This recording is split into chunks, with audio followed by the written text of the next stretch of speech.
শহীদ আবরার ফাহাদের মতো একজন শিক্ষার্থী সারা বাংলাদেশ থেকে বাছাইকৃত মেধাবী ছাত্ররা যেখানে থাকে, যেখানে পড়াশোনা করে, যারা পড়াশোনার শেষে দেশ গড়ার কাজে নিয়োজিত হয়, সেই শিক্ষা প্রতিষ্ঠানে আজকের এই দিনে 6 বছর আগে আওয়ামী লীগের ছাত্র সংগঠন কুলাঙ্গার ছাত্রলীগ নির্মমভাবে আমাদের যেই ভাইকে হত্যা করেছিল তারই নাম হচ্ছে আবরার ফাহাদ।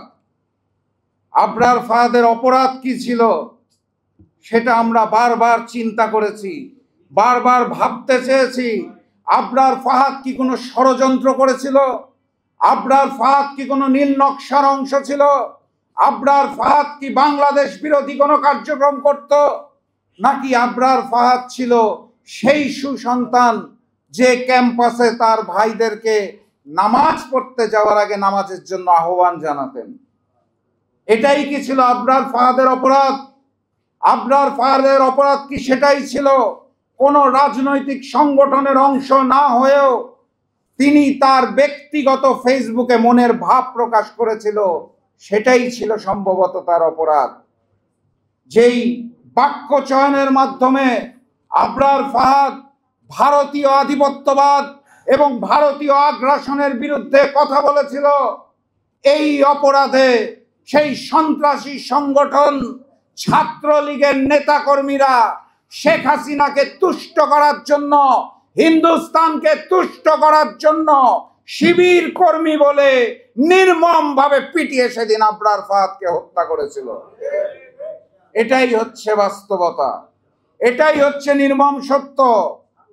আমরা বিগত দুঃশাসন, আওয়ামী দুঃশাসনের মধ্যে এমন একটা দেশে বসবাস করতাম যেখানে নামাজের জন্য আহ্বান করা ছিল অপরাধ, নামাজ পড়া ছিল অপরাধ, কোরআন পড়া ছিল অপরাধ, ইসলামের পক্ষে কথা বলা ছিল অপরাধ, আওয়ামী লীগের বিরুদ্ধে কথা বলা ছিল অপরাধ, আর ওই ভারতীয় আধিপত্যবাদ এবং ভারতীয় আগ্রাসনের বিরুদ্ধে কথা বললে তাদের রক্ত গরম হয়ে যেত, তারা আমাদেরকে দেশদ্রোহী বানিয়ে দিত।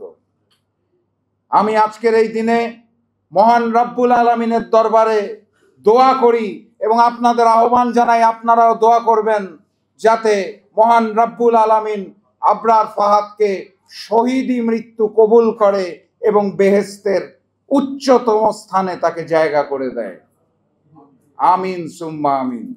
সংগ্রামী সাথী এবং বন্ধুগণ, অগাস্ট মাসের 5 তারিখের পর দিল্লির তিলকওয়ালি মুখ্যমন্ত্রী ফ্যাসিস্ট শেখ হাসিনা বাংলাদেশ ছেড়ে যখন তার নিজ ভূমি ভারতে পালিয়ে গেল, তারপর আমরা ভেবেছিলাম ভারতীয় আধিপত্যবাদ এবং আগ্রাসন মুক্ত একটি বাংলাদেশ গড়ে তুলব।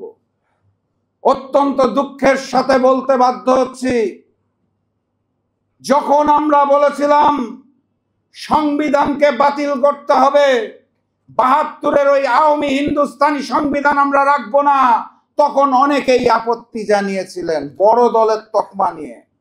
আমরা যখন বলেছিলাম ফ্যাসিস্ট শেখ হাসিনার রেখে যাওয়া ওই স্বৈরাচার প্রেসিডেন্টকে তার পদ থেকে সরাতে হবে, বড় দল আমাদেরকে বাধা দিয়েছিল। আমরা যখন বলেছিলাম আওয়ামী লীগকে নিষিদ্ধ করতে হবে, ভারতীয় প্রেসক্রিপশনে ইনক্লুসিভ নির্বাচনের নামে বড় দল আমাদেরকে বাধা দিয়েছিল। আমরা আজকে যখন বলতে চাই যে ওই হিন্দুস্তানের দালাল জিএম কাদারের জাতীয় পার্টি 14 দল গণহত্যায় যারা জড়িত ছিল তাদেরকে নিষিদ্ধ করতে হবে, তখনও ওই ভারতীয় তকমায় ইনক্লুসিভ নির্বাচনের নামে বড় দল আমাদেরকে বাধা দিচ্ছে। আমরা অত্যন্ত দুঃখের সাথে উপলব্ধি করছি যে এই নতুন বাংলাদেশে আমরা বারবার বলেছিলাম আধিপত্যবাদকে আমরা মেনে নেব না, আগ্রাসনকে আমরা মেনে নেব না, সাম্রাজ্যবাদকে আমরা মেনে নেব না, বৈষম্যহীন নতুন বাংলাদেশ গড়ব। তখন নতুন করে স্বৈরাচার সৃষ্টি হচ্ছে, নতুন করে আবারও সেই ভারতীয় আধিপত্যবাদকে পুনর্বাসনের চেষ্টা করা হচ্ছে।